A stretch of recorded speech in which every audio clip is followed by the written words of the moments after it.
Sushi chefs keep returning to a 4-letter word in their recipe books. Tuna. Tuna has become one of the great, healthy, convenient foods of the modern age.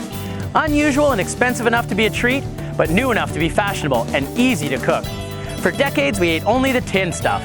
Nowadays, it's a different story. Supermarkets the world over airlift fresh tuna steaks into their chiller cabinets, while we source local stuff as well. Today we're going sushi style with nori-wrapped albacore tuna, sesame spinach, miso mayo, and crispy wonton skins. This tuna dish will keep them swimming back for more. I'm Garrett, and that's what we're cooking on the coast.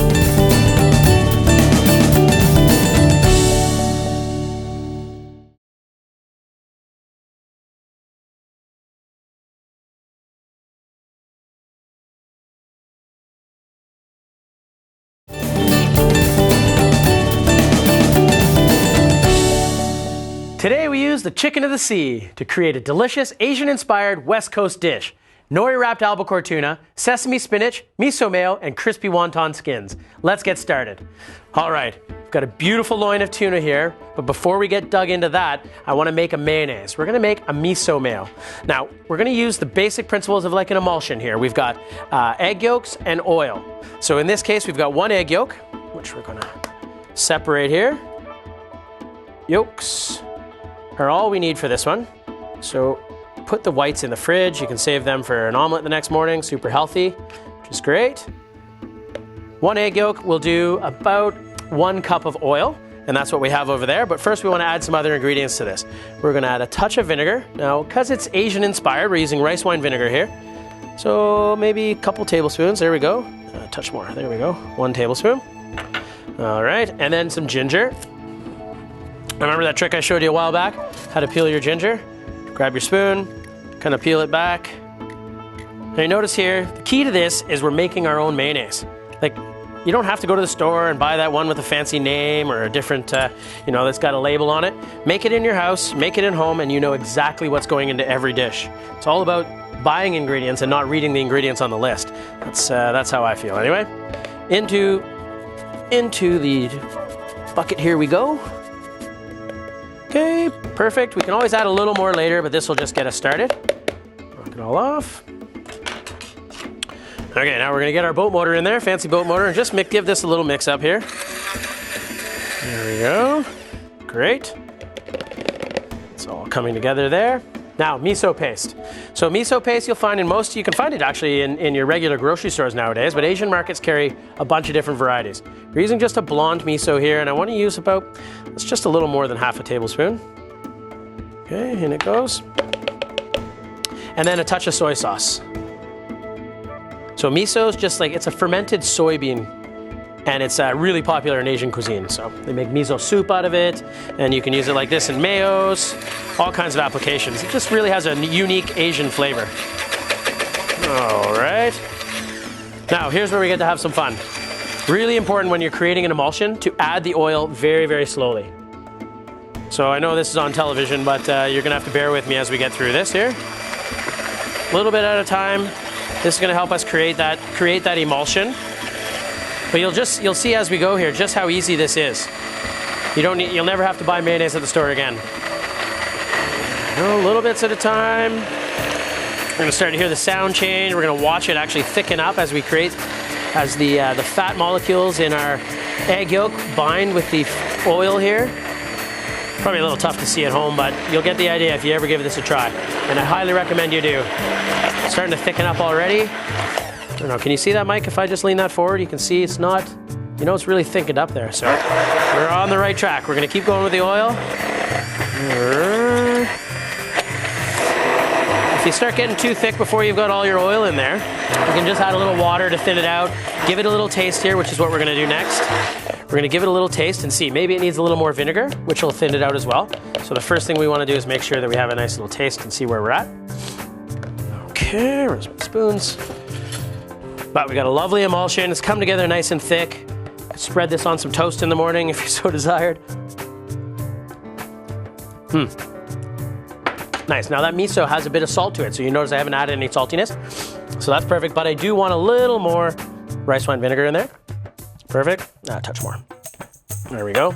Ginger's coming through nicely. Really coming out together. That's great. Now, this will keep in a sealed container in your fridge. You can keep it for a couple weeks in there without any worries. Okay, let's set that aside for a second here. And we'll turn our attention over to this beautiful albacore tuna loin. Now, this tuna loin is from the back. So when you go to your fishmonger, ask for the back loin. There's 4 of these on every tuna. And the back one doesn't obviously have the belly. The belly is great. There's lots of flavor. There's some extra fat in the belly. But what we're looking for is a nice firm loin here. And we're gonna cut this into kind of nice chunks. We're looking for about, maybe 3 or 4 ounces per piece. And we'll do 3 nice pieces here. Perfect. And where we add the sort of sushi aspect to this whole thing is by using some nori paper. Now, nori is just like a toasted seaweed. But we're going to use it today in a slightly different manner. We're going to put our tuna on there. Trim off the excess. There we go. Set that aside. And then we're going to roll our sushi up in that. Roll our tuna up in that. There we go. Tuck it underneath. And then you want to just moisten it ever so slightly. So just a dip of water in your finger. This is going to help glue it together, so it's going to stick together really nicely. There we are. And we'll just set it on a plate right here. There we go. And let's do the other 2. Same idea. Trim off the excess. You could cut your tuna slightly smaller or slightly longer to use the whole piece. It's just the way it worked out this time here. Roll it all up. Now, albacore tuna is like an amazing fish. Tons of them found here on the coast. Still very sustainably fished, which is great. They can live up to 10 to 12 years in the wild, which is pretty incredible. There we go. Last one to roll up here. Yeah, perfect. Let's just set that down right there beside the others. All right, we'll be back later in the show to pull together our nori-wrapped albacore tuna, sesame spinach, miso mayo, and crispy wonton skins. But first, following the break, we're getting out of the kitchen. You'll want to stick around for that.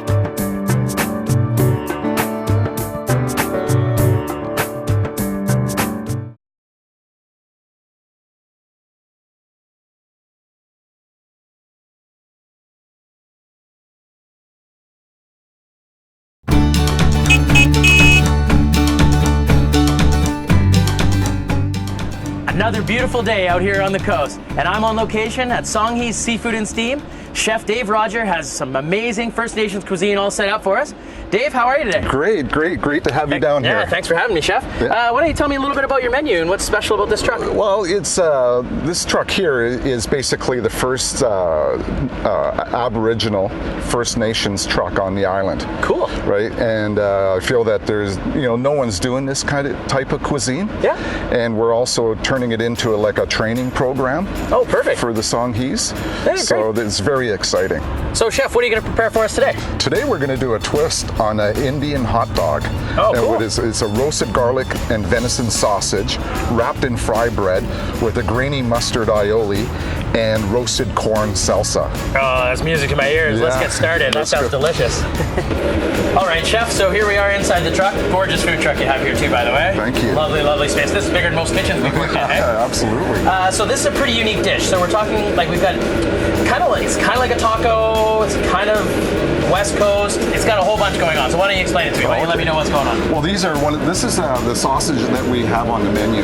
Right. It's a roasted garlic and venison sausage. Oh, and it's delicious. It's a traditional recipe that we get handmade in the city here. So what's the procedure now? So what we're going to do is we made some dough for the fry bread. Okay. And we have Tammy here. Tammy, come on in. Come on in, Tammy. What we're going to do is we're going to wrap the venison sausage in the actual fry bread, and then we're going to fry it. Oh, cool. Yeah. So like a deep fried hot dog here. There's a little bit of a twist on it. Yeah. I know now we've talked a little bit about the cuisine that you guys are doing here, and it has that First Nations ingredients with a little bit of a twist. Yeah, a little bit of a twist. Yeah, absolutely. So this one here, when we fry it, we're going to put it on a bed of some roasted corn and red pepper salsa. Oh, nice. And then we're going to do an actual grainy mustard aioli that we put over top of it. Cool. Now that dough is pretty interesting. I mean, it's kind of wet still, hey?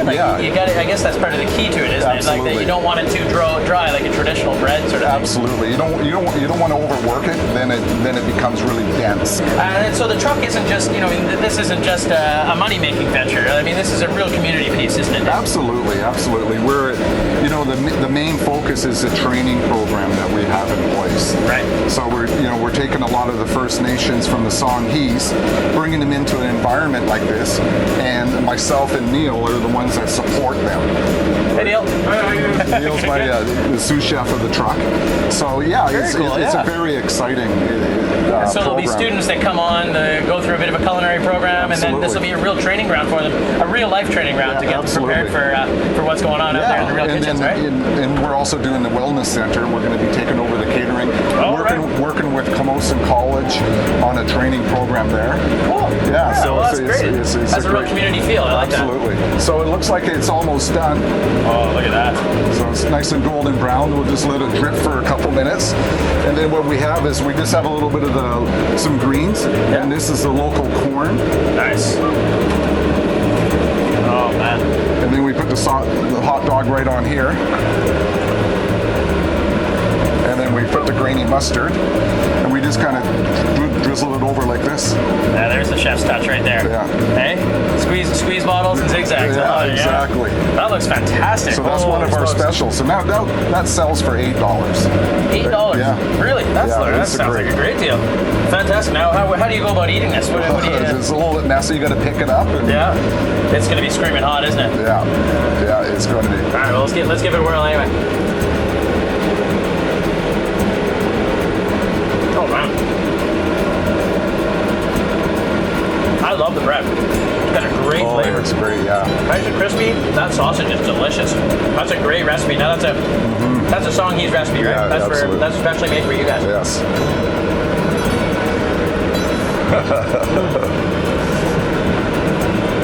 Definitely messy. Chef Roger, thanks so much for having me on your truck today.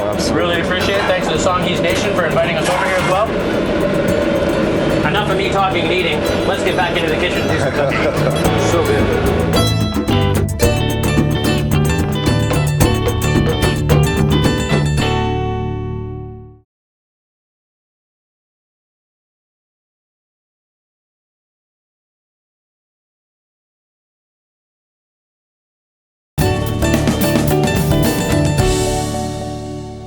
It's back to our kitchen where we're working on the Nori-wrapped Albacore Tuna, Sesame Spinach, Miso Mayo, and crispy wonton skins.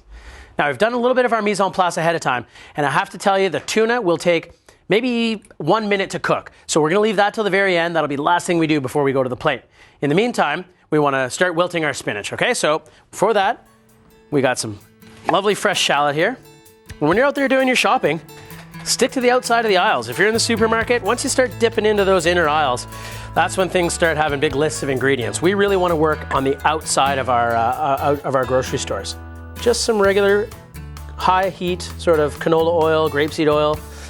Now sesame spinach, so we're going to add a touch of sesame oil. Be careful with this stuff because it does pack a wallop of flavor. It has a ton of flavor in there.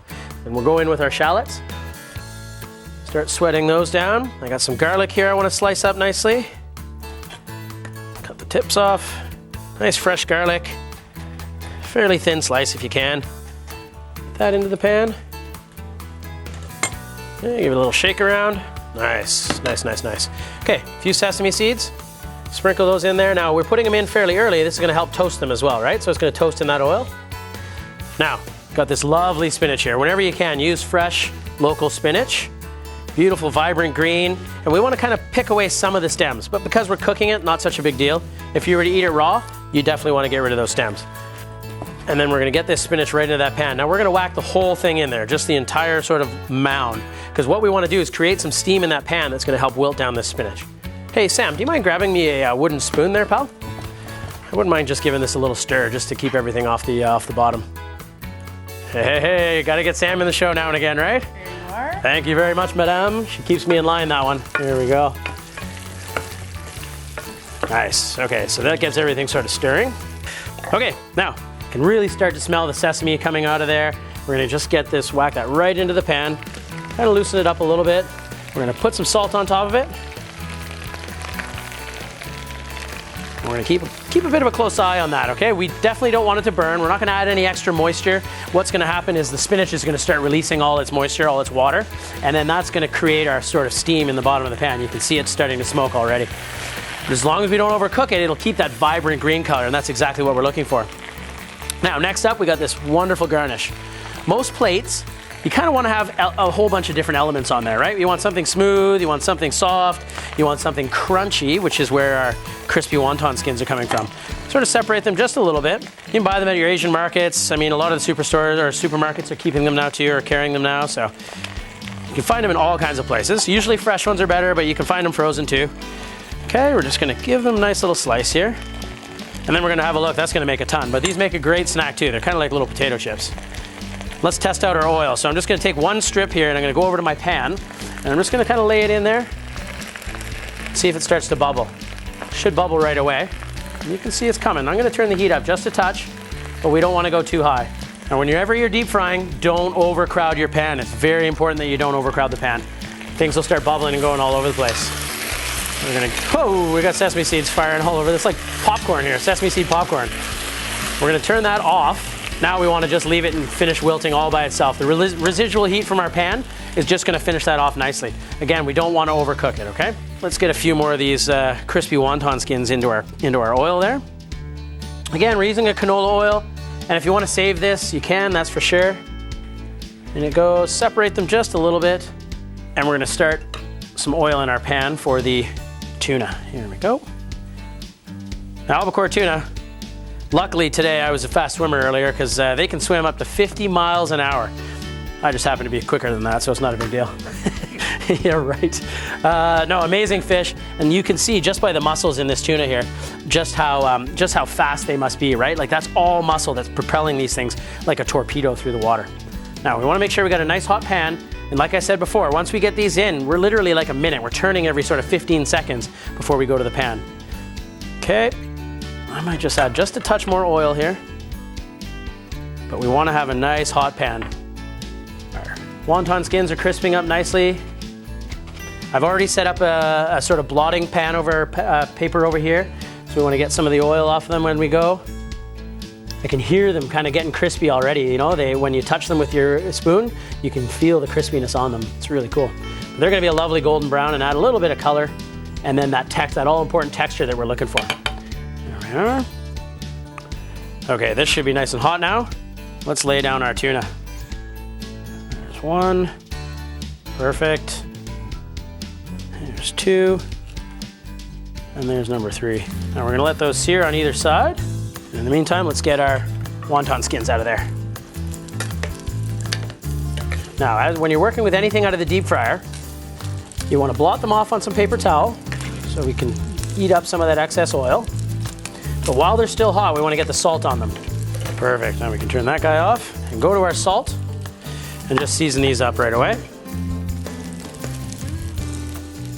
Just give them a little toss. Oh, nice and crispy. I love it. Golden brown. Beautiful. These things are so easy to do and super tasty. There we go. Now let's just set that off to the side. I'm going to give my tuna a turn here because, again, it doesn't take long. This goes really, really quickly. And we'll pull over our plate and start getting things rolling here. Make some room. There we are. Now, first thing, spinach onto the plate. See, it's nicely wilted, but it's still got that vibrant green color. There we go. All those sesame seeds.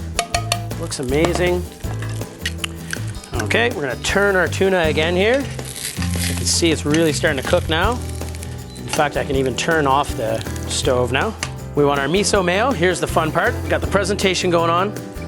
So here's where you can just kind of have at her. Here you see those fancy chefs with their long tweezers kind of placing everything nicely. Well, you can just have fun with food as far as I'm concerned. There we are. Now, let's grab our tuna out of there and we'll give that a cut. I'm just gonna set this right in front of us here. And we'll pull out our tuna pieces. There's one, there's two, and number three off to the side here. Check this out, okay? Should be beautiful on the inside. Look at that. Doesn't that look incredible? Can you see that at home? Like nicely white cooked, but it's still nice and rare in the middle. Lovely. Cut this a few times, and then we'll put them right on the plate while they're still nice and warm. Check this out. It's kind of like little sushi rolls on there, isn't it? There we are. Last but not least, we got our crispy wonton skins on there. You can hear how crispy they are. Okay, and you can kind of just have fun, but we don't want to hide that tuna. So one thing we want to do is just sort of move it around so you're not hiding the beautiful tuna. Last but not least, I'm going to give it a little blast of pepper because I want just a hint of heat. And there you have it, nori-wrapped albacore tuna, sesame spinach, miso mayo, and crispy wonton skins.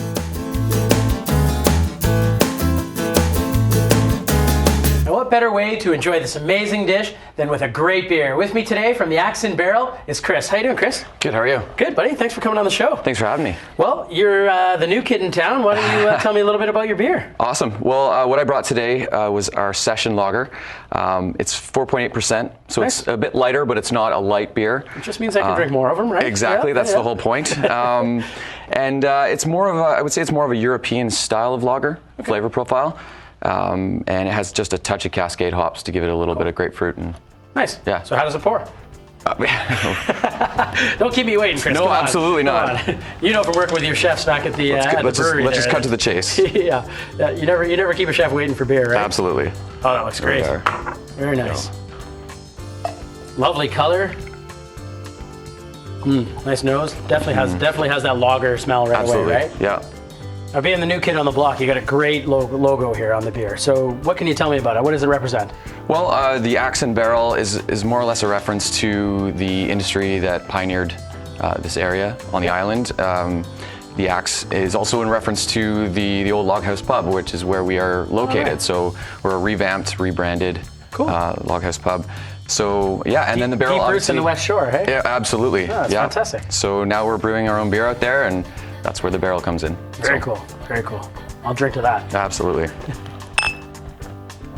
Oh, wow. Yeah. You can drink a lot of that. Oh, really good. It's nice and cold, too. That's perfect. Absolutely, yeah. Well, let's tuck into this and see how you fared out Perfect, on the pairing idea. So we got these crispy wontons on here, a little bit of that sesame rice. Dig into some of that Albacore miso. tuna. Yeah, and they're kind of like one-biters, right? So.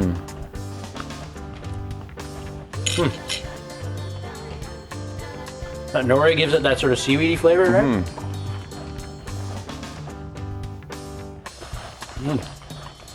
The saltiness works really well with Yeah, the lager. absolutely. Comes out beautifully in the with the lager, right? Like it's just, yeah, it's a really great pairing. Excellent choice. Thank you. I don't know how you Appreciate come it. up with these things sometimes, eh? That's great. Well, you know. Fantastic, Chris. Thanks very much. Cheers. Check out our website. You'll find more information on today's show and maybe a few surprises. I'm Garrett Shack. Thanks for watching, and don't forget to savor the flavor.